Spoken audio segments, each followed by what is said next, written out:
તાજું દૂધ તમે જે કહો છો ને, હલો કોથળી આવી ગઈ, એકચ્યુઅલી 7મે દિવસે આવે છે. એની જે પ્રોસેસ જ એવી છે કે ગામડેથી દૂધ જાય ચિલર પ્લાન્ટમાં, ચિલિંગ પ્લાન્ટમાં જાય, ચિલિંગ પ્લાન્ટમાંથી મોટા ટેન્કર ભરાય, પછી જાય અમૂલમાં કે માઈ ડેરીમાં, ત્યાં પછી એમાં બધી પ્રોસેસ થાય અને એમાં 22 જાતના કેમિકલ પડે. એમાં ડીડીટી એક કમ્પોનન્ટ છે.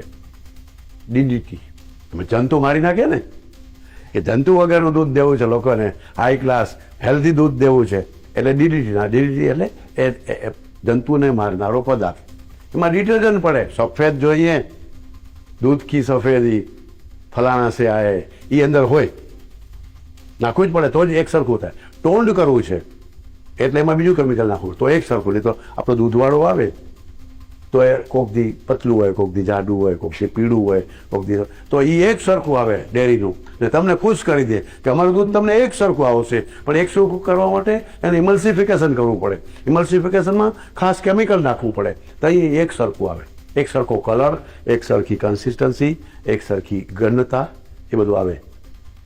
22 કેમિકલ નાખે, પછી એને પાઉચમાં ભરે, પ્લાસ્ટિકમાં.